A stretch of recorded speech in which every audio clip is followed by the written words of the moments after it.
dami ng in-order namin. Ayan, yan. 'Di ba? Yan, no? Oh.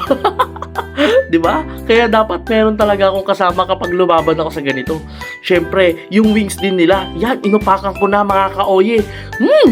Talagang napakalasa, napaka-juicy ng manok. At mga kaoye, ang laki ng servings ng mga wings nila.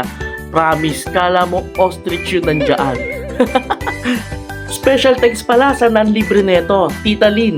Next vlog uli, no? Char!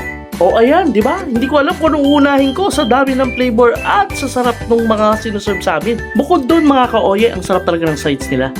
O yan, tikman na yan. Sige. At isubo mo na yan. Talagang solid. Quality. Mga kaoye, talagang mapapakoye ka sa sarap. Yan pa.